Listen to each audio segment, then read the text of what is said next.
Aujourd'hui, lundi 18 juillet 2022, je suis retourné dans mon champ à Cloa avec mes frères qui sont venus m'aider et on est venu voir l'état des lieux parce que ça fait 6 semaines que nous sommes passés dans ce champ pour mettre en terre les cacahuayers, les jeunes plants de cacahuayers. Aujourd'hui, on est revenu pour voir ce que ça a donné. Et voilà, on a constaté que les jeunes plants ont bien pris, ça a bien poussé et ça évolue bien. Mais le deuxième constat, c'est que les herbes ont envahi le champ. C'est une terre fertile, donc les herbes ont envahi le champ et il nous faut sarcler parce que les jeunes plants évoluent bien, mais si on ne sarcle pas, les herbes risquent de les envahir et ils n'aiment pas ça. Les jeunes plants n'aiment pas ça. Donc nous avons constaté que les jeunes plants ont bien poussé, ils donnent bien.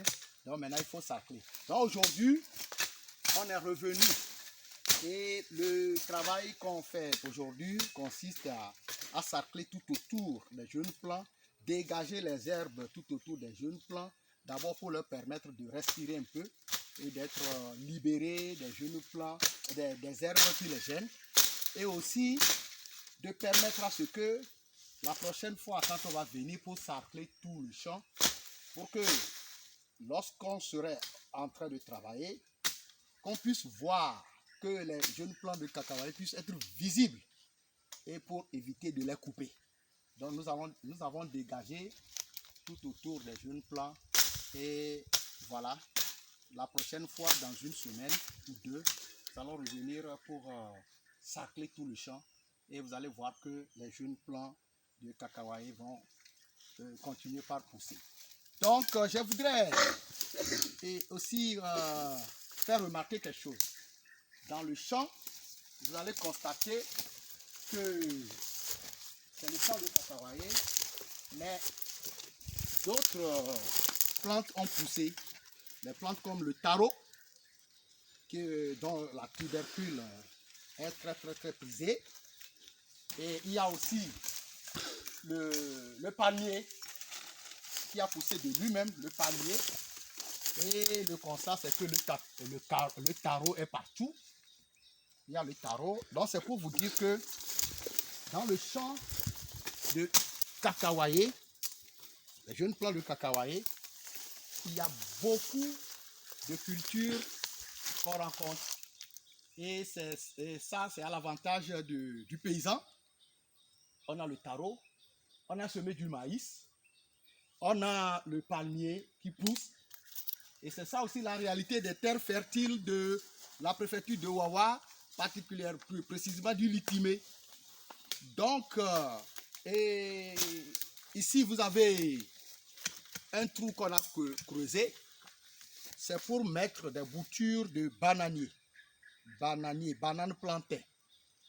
Bananes plantains comme bananes dessert, mais souvent les bananes dessert poussent d'elles-mêmes. Donc ici, nous allons mettre le bananier plantain.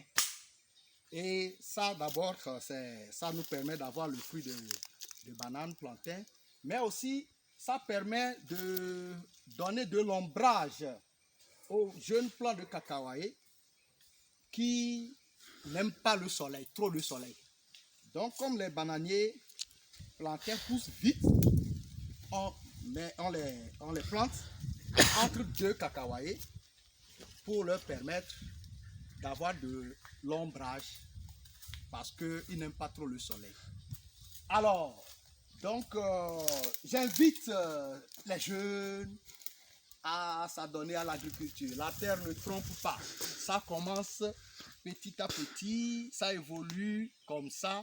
Dans 3 ou 4 ans, vous allez voir que je vais commencer par récolter le cacao, le fruit du champ qu'on est en train de faire maintenant. Dans 4 ans, nous allons avoir les fruits du cacao. Mais entre-temps, nous allons bénéficier d'abord du taro, que nous allons bien manger, de bananes plantains, que nous allons, ça c'est dans 1 an, quand on plante le la banane plantain, après 1 an, ça donne des fruits. Donc, il y a le panier, les paniers qui ont poussé, il y a le maïs, il y a aussi le manioc. Et tout ça, c'est l'avantage du paysan. Mais, je dois quand même faire remarquer quelque chose. Pour que le taro, tout ça là puisse bien pousser, il y a même la banane plantain et la banane dessert qui pousse aussi, le bananier de dessert qui pousse aussi. Et pour que ça puisse pousser, vous voyez, ça je vous le montre. Ici, c'est le bananier dessert, la banane dessert. Voilà, ça a poussé aussi. Et pour que ça puisse pousser, ça c'est le cacahuayé. C'est le premier plant que nous avons mis en terre il y a 6 semaines. Regardez vous-même comment ça a réussi. Ça fait 6 semaines. Ça a bien pris. Donc, ce que je voulais faire remarquer, c'est que lorsque vous voulez mettre du cacao, vous voulez faire le champ de cacahuayé, d'abord le terrain cultivable a été laissé en jachère pendant plus de 5 ans. Et après le défrichage, quand on fait le défrichage, la deuxième chose, c'est qu'il ne faut pas brûler. Et on sait que d'habitude, nous pratiquons dans la région la culture sur brûlis, mais les spécialistes nous conseillent de ne pas brûler le champ quand on fait le défrichage et quand on veut mettre du cacao. Et aujourd'hui, on a suivi le conseil des spécialistes, on n'a pas brûlé. Ce qui a fait qu'il y a beaucoup de choses qui poussent. Et nous aurons l'avantage de bénéficier de certains fruits comme la banane plantain, la banane dessert, le taro, le manioc, le maïs, avant que le cacao même ne produise après 4 ans. Donc, il est vrai que lorsqu'on ne brûle pas le champ après le défrichage, pour l'entretenir, c'est difficile. Parce que quand les herbes meurent et qu'on a coupé meurent, des fois il y a des arbres, donc ça ne permet pas, ça ne rend pas l'entretien, ça rend l'entretien un peu plus difficile. Mais les courageux, ceux qui ont le courage de laisser les herbes pourrir sans les brûler, voient leur champ, tous les éléments nutritifs du sol restent. Et ça avantage l'évolution, ça avantage les jeunes plants pour pouvoir bien évoluer. Mais lorsqu'on brûle le champ, beaucoup d'éléments nutritifs meurent. Donc, ce n'est pas bien de brûler le champ. Et pour finir, j'invite tout le monde à s'adonner à l'agriculture.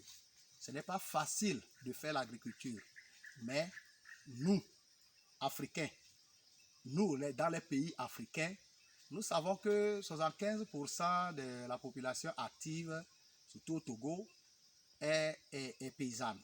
Donc, pour réussir notre développement, il faut commencer par la base, par l'agriculture. Donc, l'agriculture, on le dit souvent, la terre ne trompe pas. L'agriculture est avantageuse. C'est pour cela que j'invite les jeunes, j'invite tous ceux qui sont dans le milieu de s'adonner à l'agriculture. Il y a à gagner dedans.